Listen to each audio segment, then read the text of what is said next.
thank the Lord, for this wonderful day that He's given us. Let's come to the Lord in prayer. Heavenly Father, maraming salamat po. Dahil tunay po, Diyos, Ikaw ang Diyos na may akda ng araw na ito pag kami magsama-sama at itaas, Panginoon, ang aming tinig ng pagpapasalamat sa inyo sa lahat ng ginawa mo sa buhay po namin. Nagpapasalamat po kami, Panginoon, sa maraming mga bagay na hindi namin kaya isa-isahin, pero ito, Panginoon, ay tanda ng iyong katapatan at pag-ibig sa amin.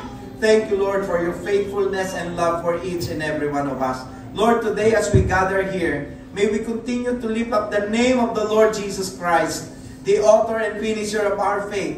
Salamat, Panginoon, sapagkat kung hindi dahil sa iyong anak na si Jesucristo, wala po kami, Panginoon, katiyakan ng kaligtasan.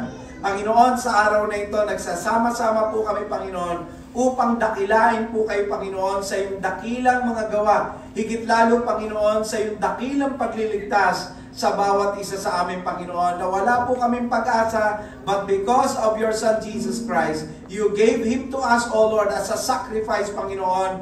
Now we can offer to you a sacrifice of praise. We can come to you, Lord, to thank you for everything that you have done in our lives. Lord, may you continue to fill this place with your Holy Spirit at patuloy naming maramdaman at maranasan, Panginoon, ang pagkilos mo sa kalagitnaan namin habang kami, Panginoon, ay sama-samang nagpapasalamat po sa inyo. Salamat, Panginoon, sa pagkatunay po na sa kabila po ng sungit ng panahon o ng bagyong darating, Panginoon, Ikaw, Panginoon, ay narito at kasama namin at patuloy na magbibigay, Panginoon, ng katagumpayan sa gawain ito. Lord, all honor, all glory belongs to you alone. All our worship is to you alone. In the name of Jesus, let us all say, Amen, Amen, and Amen. Are you ready to worship the Lord, mga kapatid? Praise God. Ayan, Happy Thanksgiving, Church of Christ San Pedro! Are we all excited to praise the Lord? Amen! This is the time for us to pour out our highest praise for the Lord. Sabi nga po sa Psalms chapter 150 verse 6, let everything that has breath praise the Lord. Kaya naman sabay-sabay tayo magpuri sa Kanya. Come on, let's clap our hands.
Ang dami nating pagkukulang, but still His love never faltered.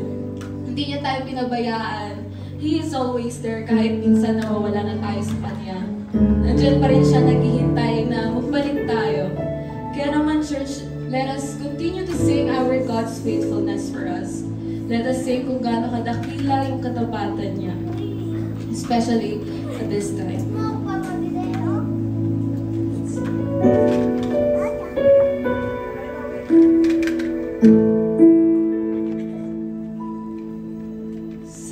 Sadyang kay buti na ating Panginoon,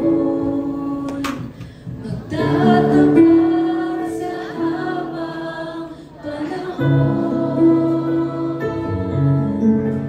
maging sa kabila ng aking pagkukulang, biyaya niya'y patuloy na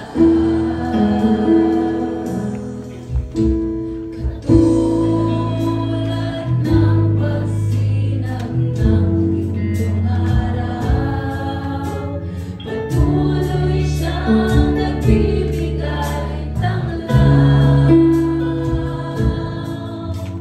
Kaya sa puso ko damdamin, katapatan niya'y aking pupurihin. At dakila ka, O Diyos, tapat kang ang tunay, magmula pa sa ugat ng aming lahi. Mundo'y magunaw man, maasahan kang lagi, maging hanggang wakas nitong buhay.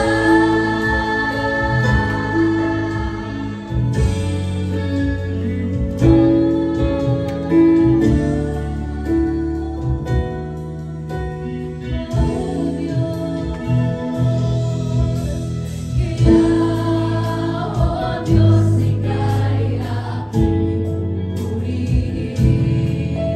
Sa buong mundo'y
We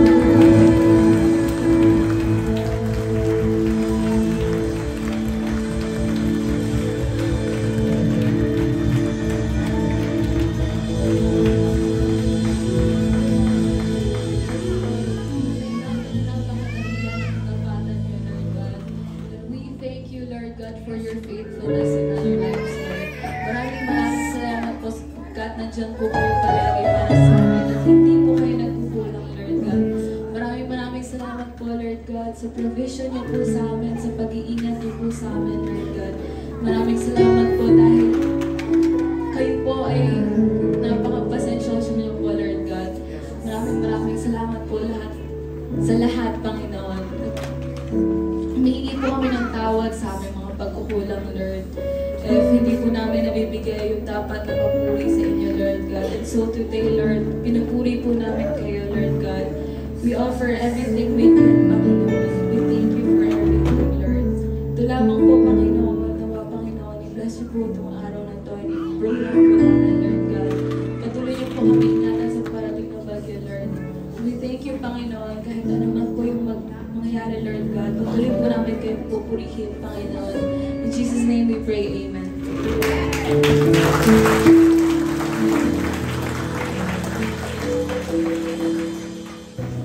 Isang mapagpalang umaga po sa lahat mga kapatid. And once again, happy Thanksgiving po sa inyo lahat. Bago po sa ating gagawin pagtanggap sa banal na hapunan, muli ay bayaan niyo pong basahin ko po sa inyo bilang paalala po sa ating gagawing pagtanggap sa tinapay at sa katas ng ubas. Ang mga salita po ng Panginoon sa aklat po ng 1, chapter 6, verse 53 hanggang sa mas musunod. Ang sabi po dito, kaya't sinabi ni Jesus, tandaan ninyo, malibang kanin ninyo ang laman ng anak ng tao at inumin ang kanyang dugo, hindi kayo magkakaroon ng buhay. Ang kumakain ng aking laman at uminom sa aking dugo ay may buhay na walang hanggan at muli ko siyang bubuhayin sa huling araw. Sapagkat ang aking laman ay tunay na pagkain at ang aking dugo tunay na inumin. Ang kumakain ng aking laman at uminom ng aking dugo ay nananahan sa akin at ako sa Kanya. Pagpalain po ang pagkabasa ng mga salita ng ating Panginoon. Ito po yung paalala sa ating mga kapatid na ang sinisimbolo po ng tinapay at ang katas ng ubas ay ang kanyang katawan at ang dugo na siya po niyang ibinigay sa ating lahat upang tayo po ay mapatawad ng Ama sa lahat ng ating pagkakasala, tayo magkaroon ng tipan sa pamamagitan ng ating Panginoong Yesus at sa gayon ay pagkalooban po tayo ng kapatawaran at ang natatanging regalo ang kaligtasan na tanging ng Diyos lamang po ang siyang makapagbigay. Kaya sa ating pong gagawing pagtanggap sa tinapay at sa katas ng ubas, ay bigyan po natin ito ng malalim na kahulugan.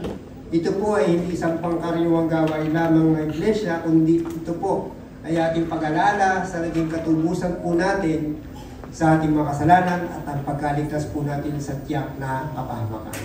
Muli tayo po ay manalangin at hingi po natin ang patnubay sa ating Diyos ang banal na hapunan na ating tatanggapin. Let us pray. Panginoon Diyos na makapangyarihan sa lahat. Ama, maraming salamat po minsan pa Panginoon sa umaga po ito, sa buhay po at kalakasan na iyong ibinigay po sa amin. At yun din naman sa pagkakataon po, pribileyo na kami po bilang magkakapatid ay sama-sama po na amin pong ginugunita, Panginoon, ang isang napakasayang sandali, ang amin pong pagpapasalamat sa iyo, Panginoon. Sapagkat sa lahat po ng mga isang nagdaang araw, sa loob ng isang taon, Panginoon, patuloy mo po aming iniingatan at pinagpapala. Kaya, Panginoon, alakit po ng panalangin ito, ang amin din pong paghingi ng patnubay sa inyo, Panginoon, na sa amin pong gagawin pagtanggap sa banal na hapunan. Huli kami po ay inyong pakalinising, Panginoon. Ano pong karumihan na maaaring taglay po ng aming pong pagkatao, ay inyo pong alisin, Panginoon. Linisip po kami ng dugo ng iyong anak, Panginoon. At kami po sa lahat ng aming mga kakulangan, ikaw po nawa magpuno. At kami bigyan mo po ng karapatan na tumanggap ng banal na hapunan, Panginoon. Patawarin niyo po kami, Ama, sa lahat po ng mga pagkakasalang maaaring nagawa po namin. At nawa Lord ay bigyan niyo po kami ng karapatan, Panginoon, na maging katanggap-tanggap po sa inyo sa umaga ito bilang iyong mga anak. Ito po ang aming dalangin at pasasalamat sa pangalan ng Panginoong Yesus. Amen.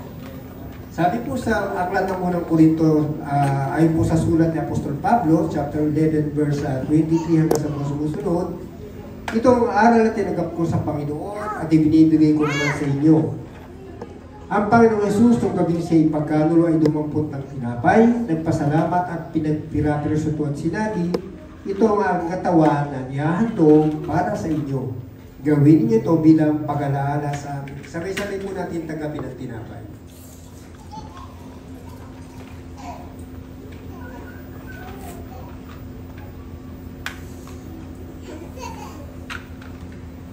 Gayon din naman, matapos maghapunan ay hinawakan niya ang saro at sinabi, ang sarong ito ang bagong nagtitibay ng aking dugo. Tuwing inumin ninyo ito, gawin ninyo bilang pag-alala sa akin. Sapagkat tuwing kakain kayo ng tinapay na ito at inom sa sarong ito ay pinahayag ninyong kamatayan ng Panginoon hanggang sa muling pagparito niya. Sabay-sabay po natin tanggapin ng katas na bukas.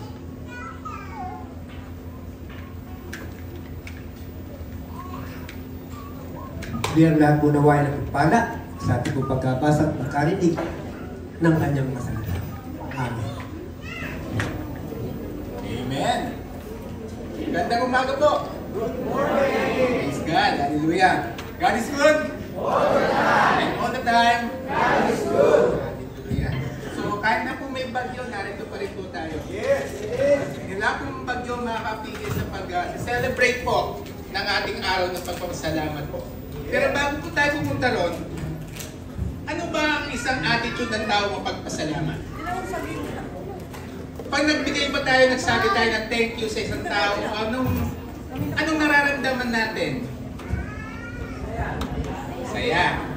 Pag ang tao daw po is mapagpasalamat po, ang typical na attitude niya, isa siyang masayahin tao. Kasi pag nagpapasalamat yung tao, kasi wala naman tayo nakikita, di ba, nagpasalamat na kasi maaro. Lahat yung nakangiti.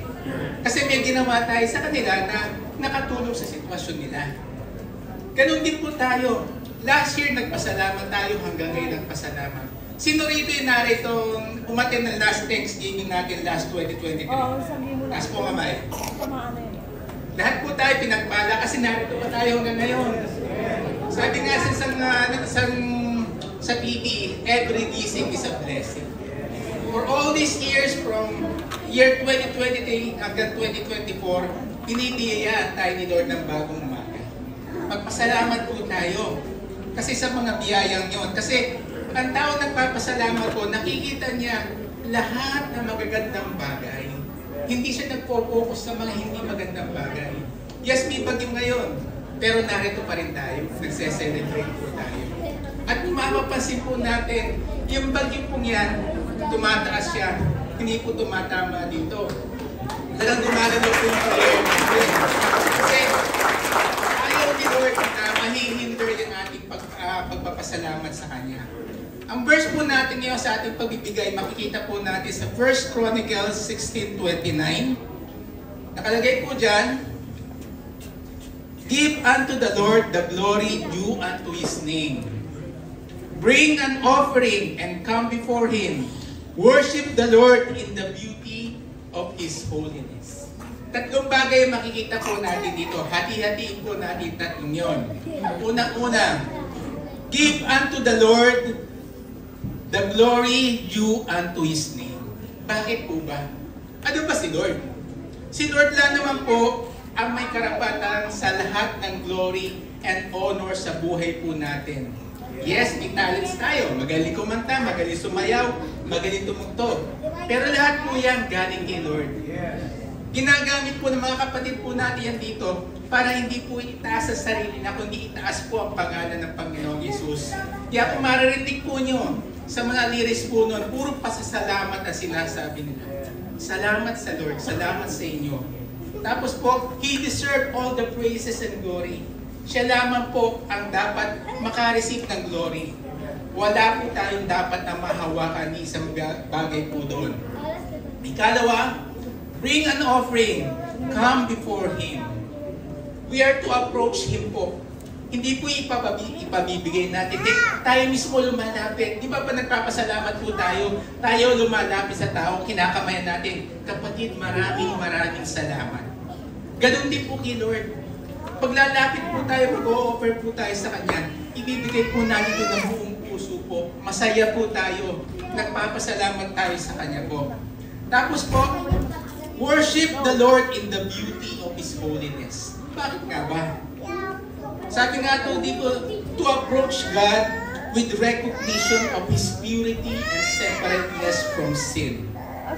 Ang pagbibigay po natin, ang pag-worship po natin, lahat po yan, pagbibigay, pag-preach, pagkanta, pagsayaw, is act of our worship.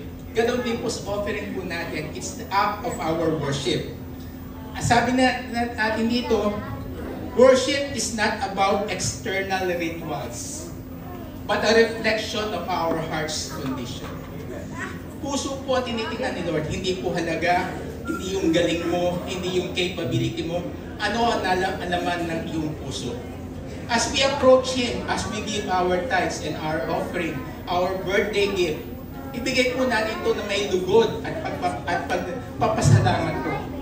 At sabi nga po ni Joyce Meyer dito, living life with a heart of gratitude for who God is and what He has done for us lifts our burden and causes us to see everything in a different light. Ang tao mapagpasalamat hindi nagtutuon sa mga negative things, kundi sa magagandang bagay, sa mga positive things. Yes, meron tayong mga pagsubok, pero kung titingnan po natin, ang mga pagsubok niyan ay ginagamit po ng Panginoon para hubugin tayo sa ating tunay na pagkatao po. It's a process po. And as we give this morning, let's just approach Him with thanksgiving and gratitude in our hearts po. Let us pray po. Amang nasa langit, Panginoon Diyos, maraming po salamat sa isang araw na binigay niyo po sa amin. Despite na mayroong masungit na panahon, pero gumagalaw pa rin po kayo, Panginoon Diyos. Pinapakita niyo sa mga anak niyo dito sa Siyaw, sa San Pedro, na kayo po ang Diyos na buhay. Na sumasagot sa mga panalangin at nagbibigay ng mga biyaya po. Lord, hindi po sapat na ibigay lamang po namin sa inyo ang kaunting bayad, kundi dapat ibigay po namin sa inyo ang the best. Dahil binigay niyo po ang best para sa amin ng Panginoong Hesus. Salamat po. Lord, as we give our tithes and our offering, may your name be lifted up, may your name be glorified. This is our prayer in Jesus' name. Amen.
to think where I would be if not for you, if not for you.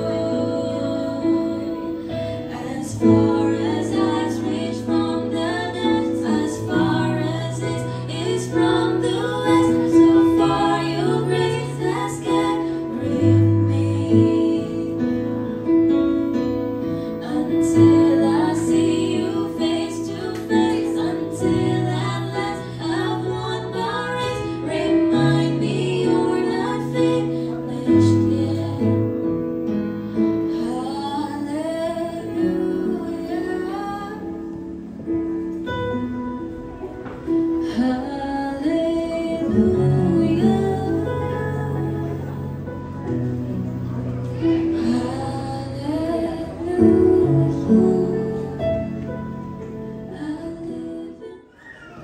Ngayong araw po na ito, tayo ay nagsama-sama para sa isang layunin. At yan po ay ang magpasalamat sa Panginoon. Nothing more, nothing less. And every year, ginagawa po natin ito. Amen? Maring tataka kayo, yung mensahe, Pastor, every year is paulit-ulit. And why not? Bakit hindi magiging paulit-ulit yung mensahe tungkol sa pagpapasalamat? Una, makakalimutin tayo. Tama po ba? Pangalawa, paulit-ulit din tayong pinagpapaalala ng Diyos eh. Bakit hindi natin uulit-ulitin ang mensahe ng Diyos tungkol sa pagpapasalamat? Sa oras na ito, inaanyahan ko na tayong lahat ay tumayo. Buksan natin ang ating Bible doon sa Luke chapter 17 at ating pakinggan ang salita ng Diyos. Chapter 17, I want to read the last verses of this part, of this chapter. And Jesus said to the man, "Stand up and go. Your faith has healed you." Tayo po ay manalangin. Heavenly Father, thank you so much for this wonderful day that once again you've given us, O Lord. As a church, as a family here at COC, we're here to thank you for everything that you have done in our lives. We're here to thank you, Lord, for your faithfulness. Once again, allow us, O Lord, to listen to your message this morning. And may your message be a blessing to each and every one of us here.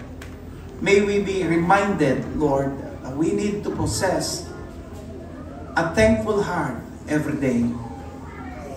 Dahil ang puso na mapagpasalamat ay pusong masayahin. Be with us, O Lord, as we listen to your words. May your Holy Spirit continue to speak unto us this morning. In the name of Jesus, ito ang aming prayer.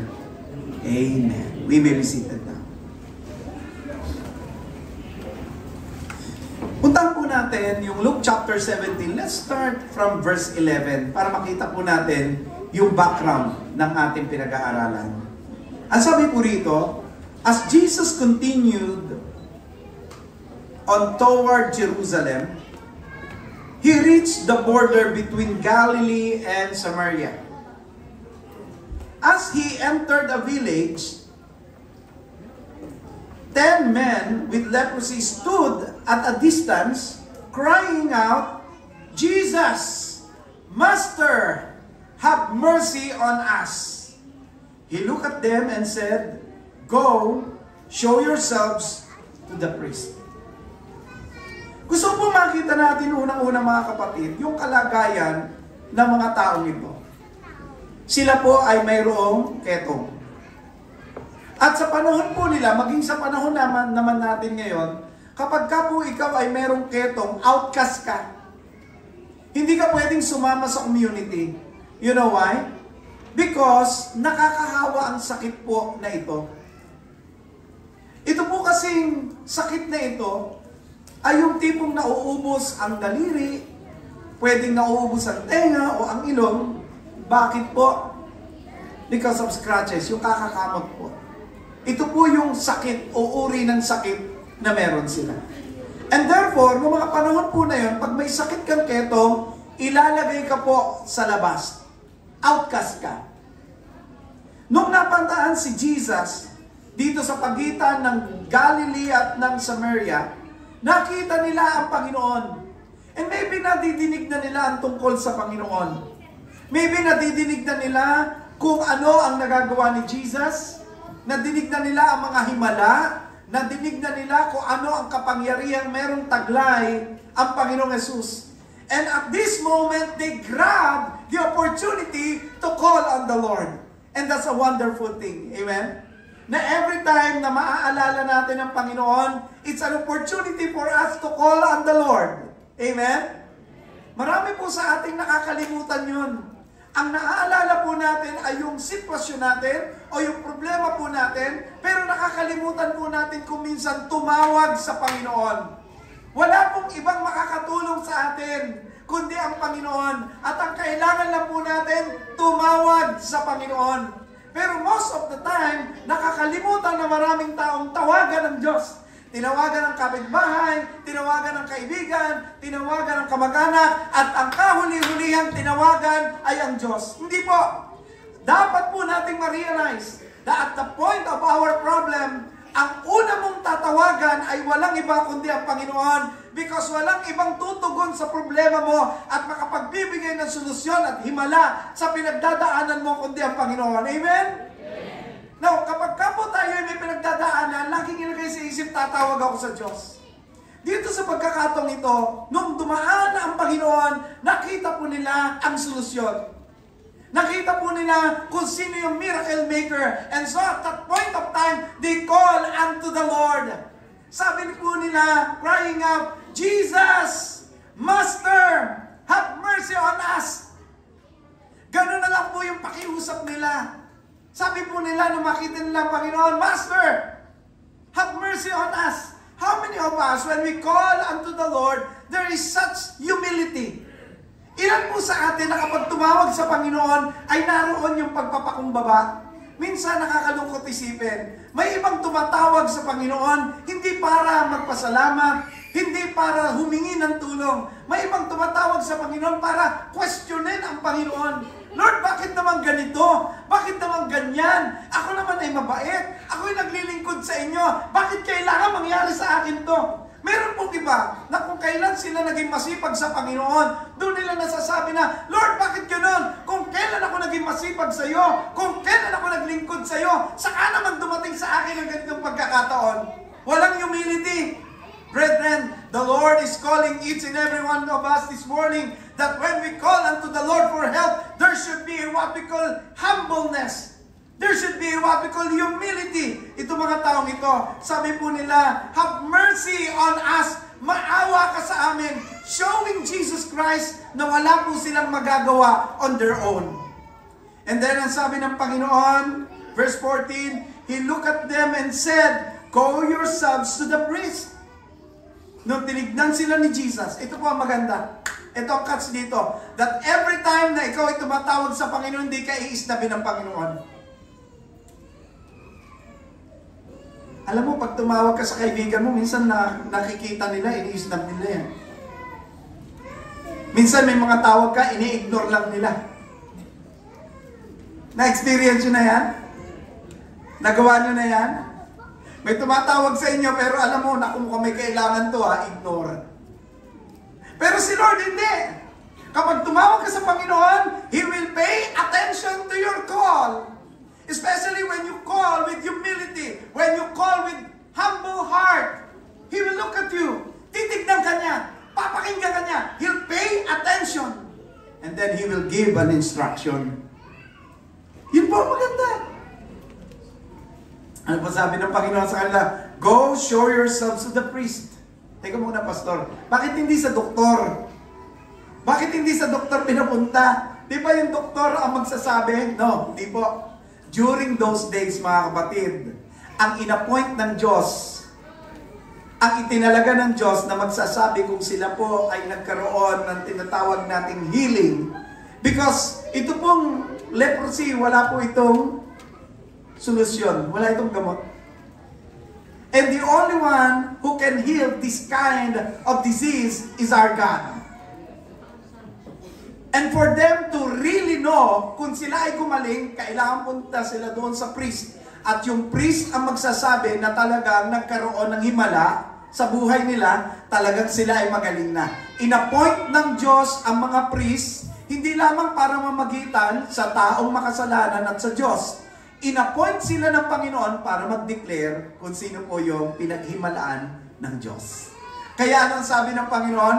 Go and show yourselves to the priests. Because they were outcasts of the society. They need to be pronounced from being unclean to what we call clean people. Ano po? And the priest would have to qualify them as clean and allow them to enter the mainstream society again. Kasi pag wala pong declaration, okay, ng priest, hindi sila pwedeng pumasok. Hindi sila pwedeng makipag-fellowship or makipag-community. Bawal. Kasi may sakit nga sila. Ang priest lamang ang makakapagsabi na, sige, magaling na yung mga yan, pwede na yan sumama sa ating community. Now, ang sabi po ng Bible, chapter 14, as they went, they were cleansed of their leprosy. Ano raw po ang sabi ng Bible? Notice this, mga kapatid. No? Kailan nagkaroon ng effect yung kagalingan? Nung bang nagpakita sila sa priest? Hindi. Sabi po, as they went. Naglalakbay pa lang sila. Papunta pa lamang po sila. Naglalakad pa lang sila. Nakikita nila unti-unti gumaganda na uli ang balat nila. Bumabalik sa dating ganda yung itsura ng kanilang balat. Hindi pa sila nakakarating doon sa priest. Sabi ng Panginoon, go and show yourselves to the priest. Wala pa sila doon sa harapan ng priest. Naglalakbay pa lang sila. And yet, nai-experience na po nila yung himala ng Panginoon. Sometimes, mga kapatid, di natin napapansin. Pag nag-pray ka, after your prayer, maghahanap ka ng solusyon or susundin mo yung instruction ni Lord. Pero ginagawa mo pa lang, ang Diyos gumagawa na ng himala sa buhay mo. Wala pa yung year 2025, nag-iisip ka na ng problema. Pero ang Panginoon ngayon pa lang dito sa Thanksgiving, gumagawa na po siya para sa iyo. Hallelujah! Palakpakan natin ang Panginoon. Kasi makikita ho natin dito, they step out, put into action their faith, their trust. Paano po kaya kung sinabi ng Panginoon, sige, pumunta kayo doon sa priest at kayo ay magpakita sa kanila. Paano kaya kung sinabi nila, sus naman pwede namang sabihin mo na ngayon na gumaling kami. Ba't kailangan pa kami pumunta doon? Reklamo! And too many people na kapag nakakadinig ng instruction ni Lord, instead na sumunod, nagre-reklamo. Tanongin mo ang katabi mo, isa ka ba doon? Sabihin mo sa kanya, guilty ka, no? Di ba? Sa halip na sumunod, nagre-reklamo. Ano ba naman si pastor? Pag may humihingi na payo, ito ipapayo mo. Sis, alam mo, hindi magiging magandang pakiramdam mo kung hindi ka nagpapatawad. Magpatawad ka. Alam niyo lang ang ginawa niyan sa akin paano kung gagawin patawarin niya? See? Instead na sumunod, ano po? Nababagot. Naiinis. Itong mga taong ito na may leprosy, hindi ganon. Nung sinabi ng Panginoon sa kanila, sige, pumunta kayo doon sa priest, ipakita niyo yung sarili ninyo. Hindi po sila nagreklamo. Sumunod sila. They show their trust and their faith to the word of the Lord Jesus Christ. And that's very important that every time that we hear the word of God, we believe. Kasi walang kwenta kung nakikinig ka pero hindi ka susunod. Walang kwenta kung napapakinggan mo yung instruction ni Lord and yet, hindi ka susunod. Walang kwenta. Walang kwenta kung ikaw ay nakikinig pero magre-reklamo ka. Malungkot man, pero ito ang reality. Mas maraming tao ang nagre-reklamo kaysa nagpapasalamat. May reklamo kayo sa gobyerno? Ibig sabihin yan, meron. Silence means yes. May reklamo ka ba sa kasama mo sa bahay? Silence means yes.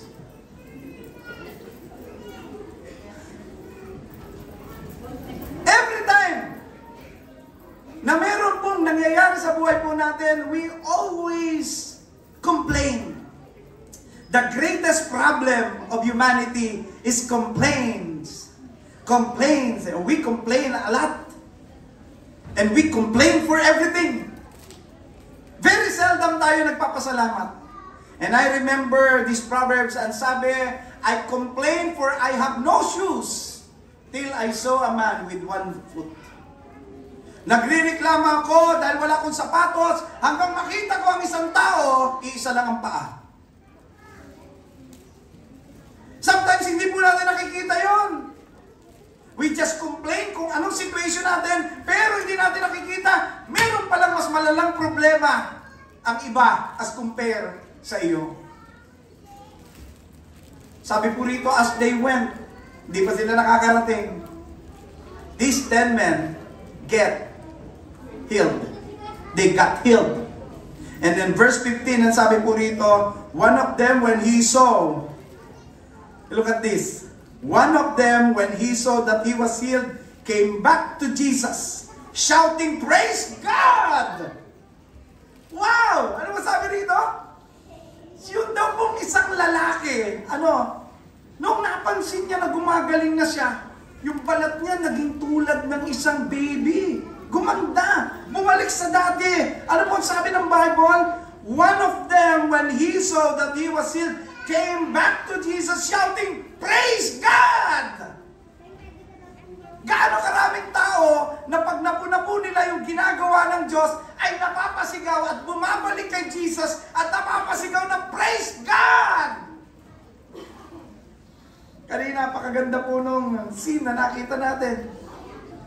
Ito pong mga taong ito, talagang, sabi nga po sinika po nila na ipakita po sa atin, timbangin natin sa buhay po natin, yung sitwasyon po natin, tayo ba thankful o mas madalas po tayong ungrateful? Ito po lalaking ito, napansin niya. Hindi na po siya umabot doon sa high priest. Did you know that? Hindi na po siya umabot doon. Nung napansin po niya, something is happening and the miracle is already on effect. Napansin niya na meron ng epekto. Di na po siya nagtuloy doon. Ano po saan siya nagtuloy? Kay Jesus. He went back to Jesus. Bumalik po siya sa Panginoon. And sumigaw siya ng praise God. Then after doon, sabi po pagdating niya doon, before the Lord Jesus Christ, sabi rito, he fell to the ground at Jesus' feet, thanking Him for what He has done. This man was a Samaritan. Yun ang irony. Bakit po? Kasi yung mga Samaritan, o mga Samaritano, mga mistisong Hudyo kung tawagin, mga nakapag-asawa ng hindi pure-blooded Jew, outcast din po sila. Hindi sila kinakausap, ng mga kapwa Hudyo, and yet siya pa po yung nakapagpasalamat. Ito po ay sitwasyon ng maraming tao ngayon. Na mas gugustuhin pa ba nating makita na yung mga taong walang tunay na relasyon sa Panginoon or mga taong distant sa Panginoon, sila pa yung makakapagpasalamat as compare sa iyo. As compare sa iyo na mayroong relationship sa Panginoon. And then verse 17 sabi dito, Jesus asked, didn't I heal 10 men? Hindi ba 10 ang aking pinagalingan? Sabi niya, where are the other 9? Has no one returned to give glory to God except this foreigner? Ito bang dayuhan na magpapasalamat? Nasaan yung Siyam?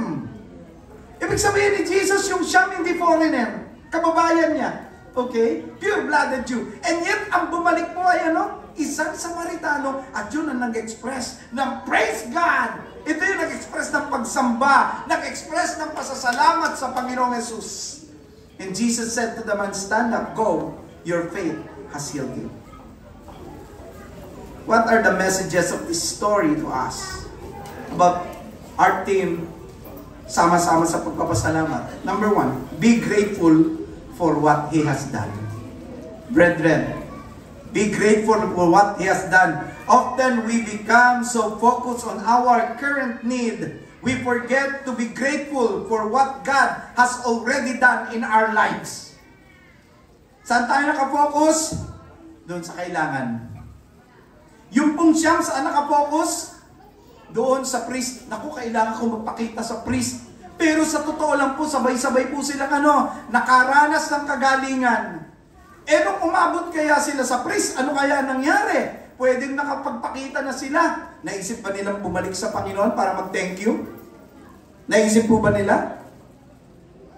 Isa lang ang bumalik. Nasaan yung siyam? Pwedeng yung iba bumalik na sa bahay. Tuwan-tuwan, Nay! Tingnan! Ang ganda na ng kutis ko!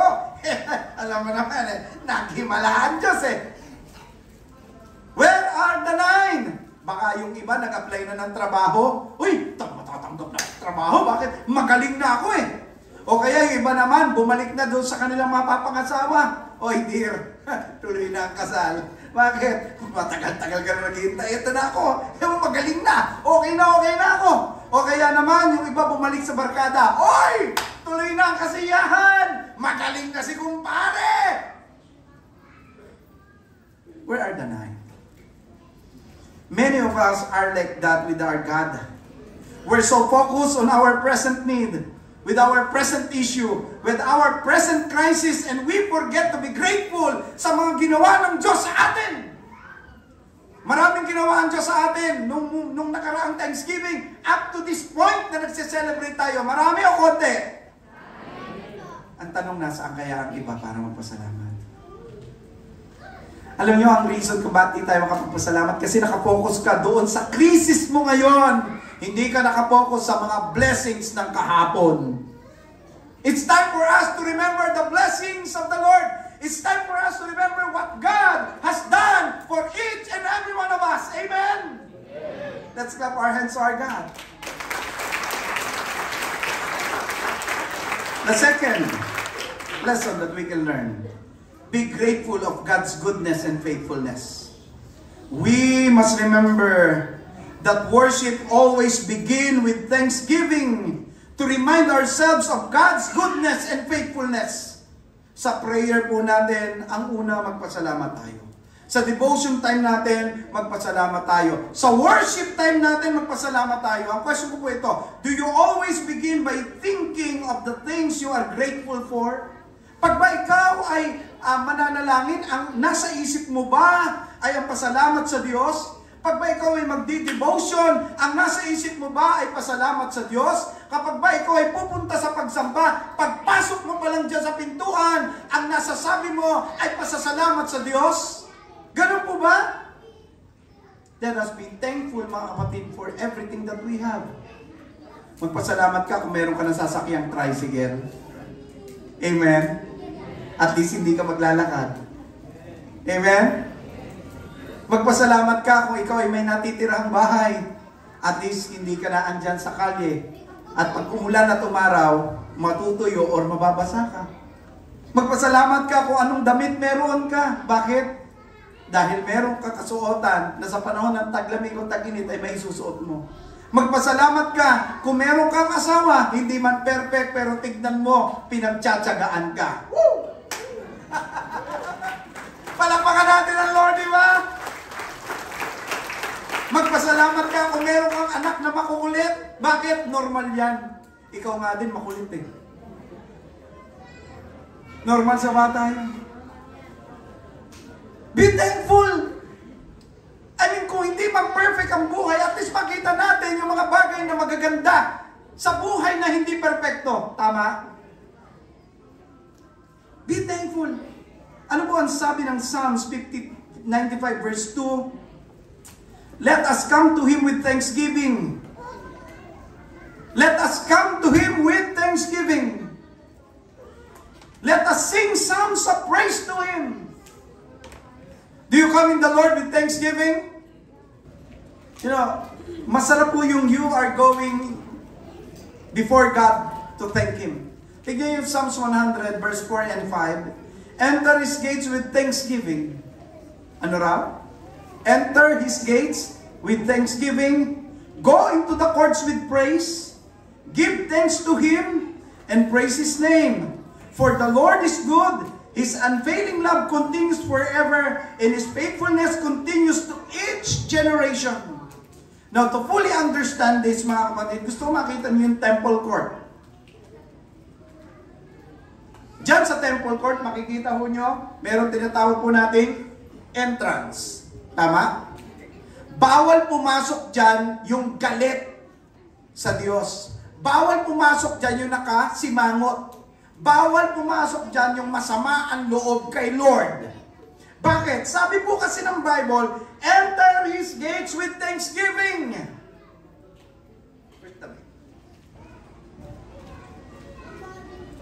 Ibig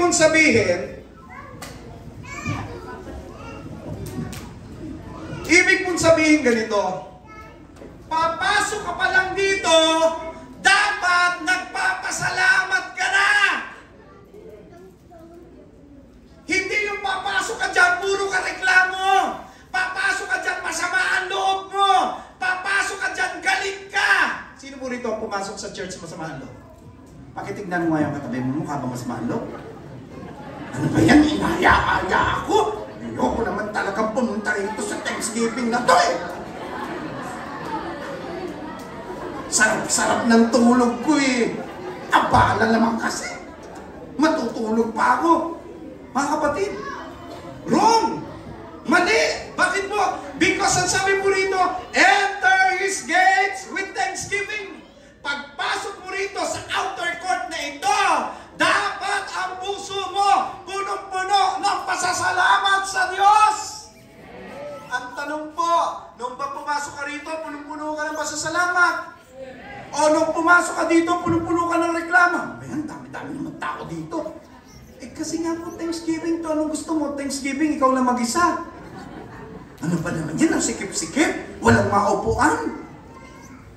Ano ba naman yan? Ang gulo-gulo ng mga bata. Ama, mahirap po pagka matatanda ang magulo.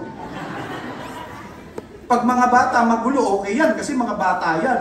Pero pag yung mga elder natin na magulo, masakit sa ulo yan. Mahirap ayusin yan.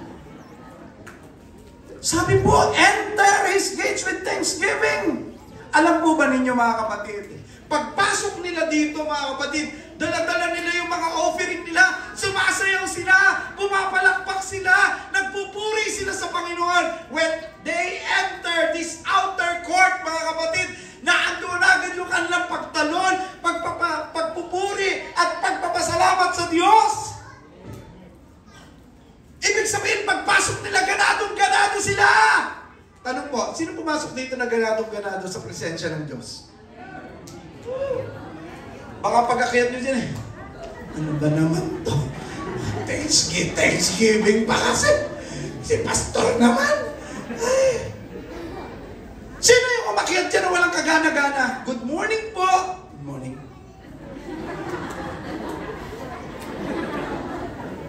Sino yung umakyat dyan na snobbies? Good morning po.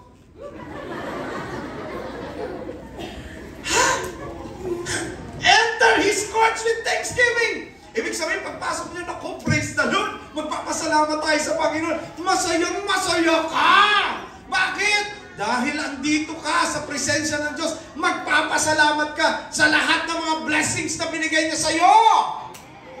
Palakpakan natin ang Panginoon. So often we come to God with a list of needs, with a list of desires and wants.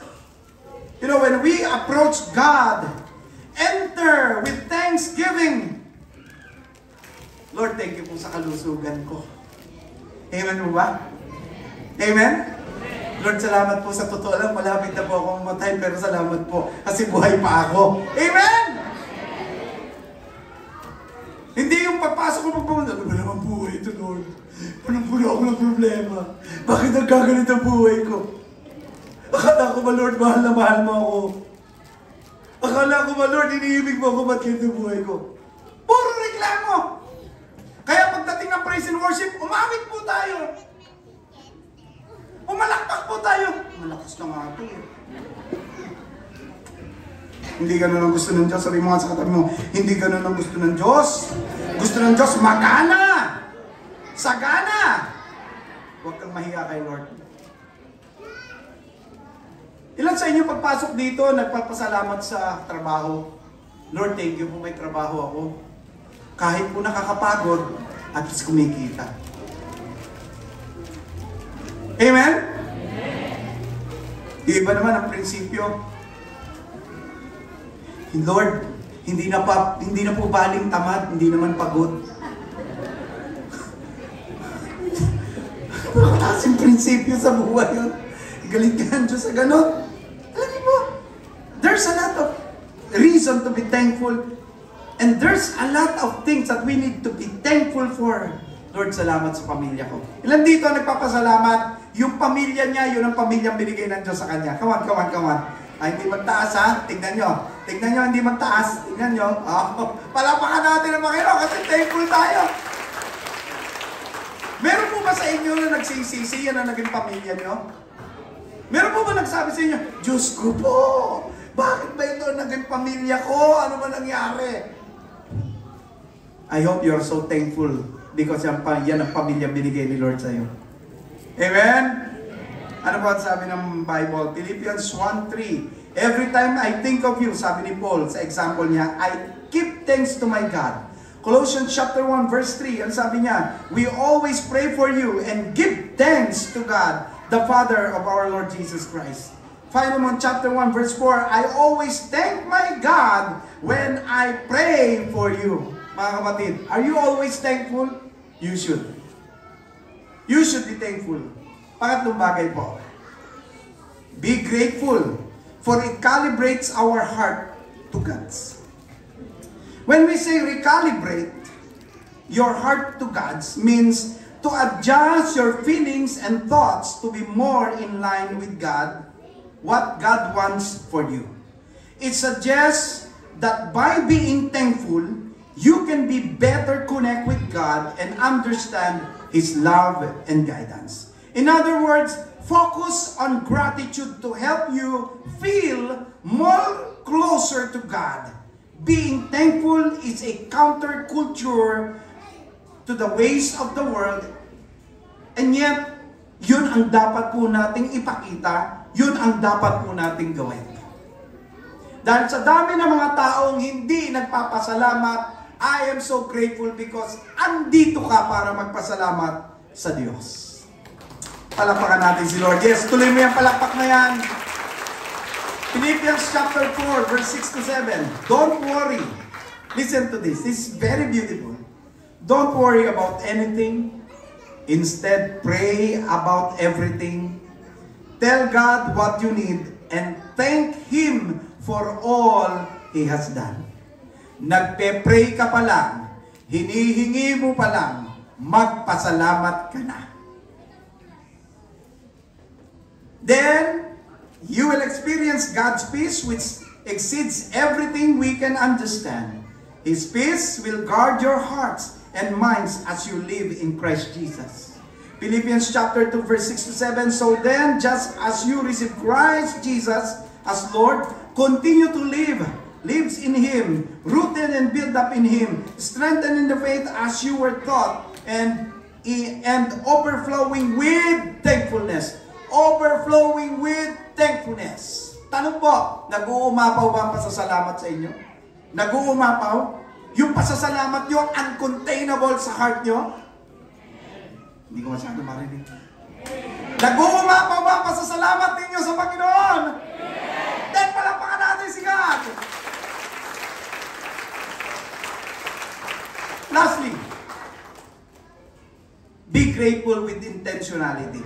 Tignan niyo sinabi sa verse 17, Jesus asked, didn't I heal 10 men? Where are the other 9?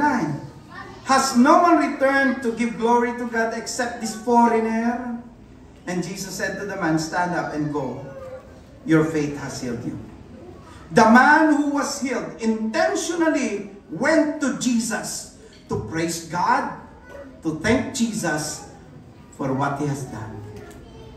Mga kapatid, ang pasasalamat po, bigyan daan natin sa buhay po natin. Let's thank God this morning. Sabi ng salita ng Diyos, always be joyful, never stop praying, be thankful in all circumstances, for this is God's will for you who belong to Christ Jesus. Come, let us sing to the Lord. Let us shout joyfully to the rock of our salvation. Let us come to Him with thanksgiving. Let us sing songs of praise to Him. For the Lord is a great God and a great King above all gods. Let us all, sabi niya, that I am, praise the Lord with my whole heart. I will praise His holy name. Let all that I am praise the Lord. May I never forget the good things He had done for me. He forgives all my sins and heals all my diseases. He redeems me from death and crowns me with love and tender mercies. He fills my life with good things. My youth is renewed like eagles. Paano ka hindi magpapasalamat sa Diyos? And in Psalms 150 verse 1 to 6, praise the Lord. Praise God in His sanctuary. Praise Him in His mighty heavens. Praise Him for His mighty works. Praise unequaled greatness. Praise Him with a blast of ram's horn. Praise Him with a lyre and harp.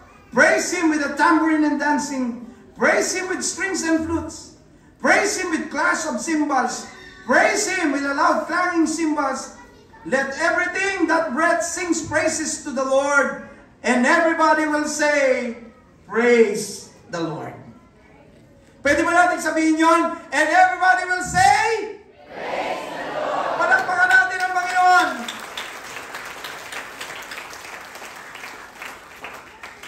What are you grateful for today? Anong pinagpapasalamat mo sa Diyos? This is the call for gratitude. Itong oras na ito ay panawagan sa atin para magpasalamat. And the Lord is calling you right now, seeking for the people who are thankful. Why not come to the Lord in prayer and be thankful for all that He has done in your life? Let's have a moment of silence right now at sabihin natin sa Panginoon kung gaano tayo nagpapasalamat sa lahat ng mga pagpapala.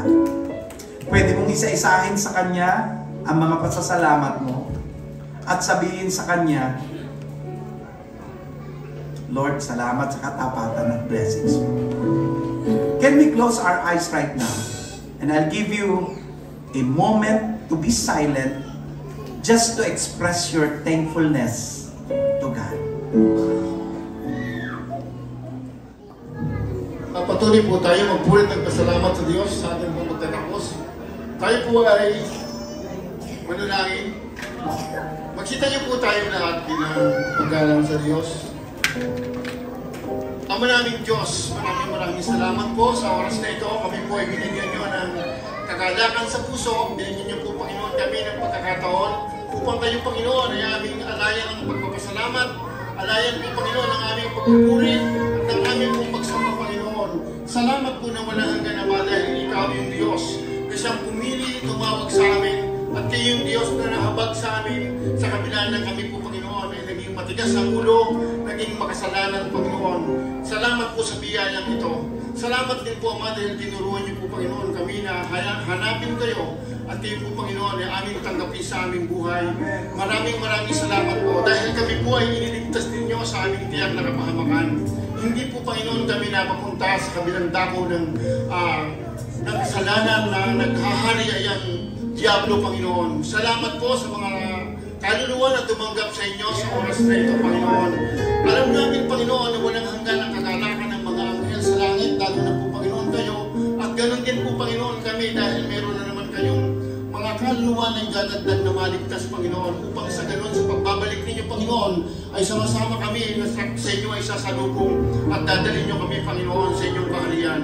Salamat po sa aming mga hanap buhay, sa aming mga pagsubok na pinagdadaanan, sa lahat ng po ng inyong nangyayari sa amin. Maraming salamat po.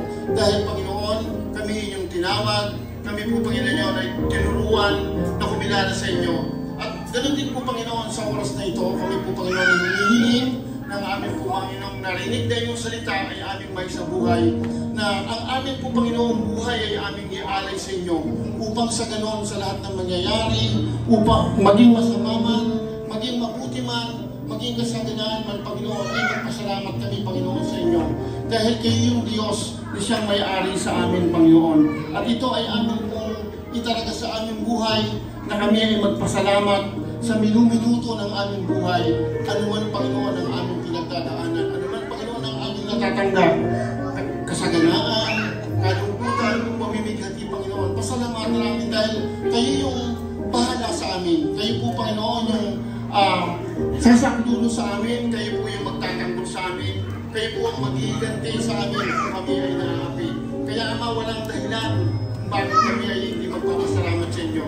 At salamat po sa kagalakan, sa bawat isa na naandito ngayon, Panginoon. Ito ay katibayan ng sila ay inyong piniyayaan sa buong taon, Panginoon. Kung kaya nga sila ay naririto at nag-aalay ng pasalamat. At maging sa mga salapi, Panginoon, na bahagi ng aming bawat taon ng aming buhay na ibinibigay nyo. Narito po namin pong inihahandog, Panginoon, sa inyo. Nawa po ay ipagpalain nyo upang ito ay maging kagamit-gamit sa inyo po, Panginoon, gawain sa sanlibutan ito upang sa ganon ay lumawak pa, Panginoon, at lumago at umibay ang bawat isa, Panginoon, at mga gawain dito sa Church of Christ San Pedro, Panginoon. Salamat po, Panginoon, sa mga oras na ito na kami po, Panginoon, ay naririto at nagtitipon, bagamat, Panginoon, merong banta o may masamang panahon, Panginoon. Salamat po dahil hinitulit ninyo na ito ay umiwas o hindi na matuloy, Panginoon. Maraming salamat po. At patuloy po, Panginoon, ang aming pagtitiwala, ang aming po, Panginoon, pagsamba sa inyo upang sa ganoon ang aming pasasalamat, Panginoon, ay maging kalugod-lugod sa inyong harapan. Panginoon, kami po ay maghihiwa-hiwalay sa ngayon at kami po, Panginoon, ay may mga pagsasama pa po, Panginoon, na gagawin. Katulad po, Panginoon, ng pagbabaptize. Nawa po, Panginoon, patuloy niyo po, Panginoon, samahan kami at maging sa mga sandali, Panginoon, ang aming pag-uwi sa aming tahanan. Maraming salamat po, mga ito po ang aming samo at dalangin sa pangalan ng Jesus. Amen. Panaginip po kayo. Itas po natin ang ating mga kamay. Tanggapin po natin ang pagpapala sa Kanya na makapag-iingat sa inyo upang di kayo magkasala at makapaghaharap sa inyo ng walang kapintasan at may malaking kagalakan sa Kanyang kaluwalhatian sa isang Diyos na ating tagapagligtas sa pamamagitan ni Jesucristo na Panginoon natin. Sa Kanyang kapamahalaan at ang kapangyarihan at ang kadakilaan magpakailanman. Amen.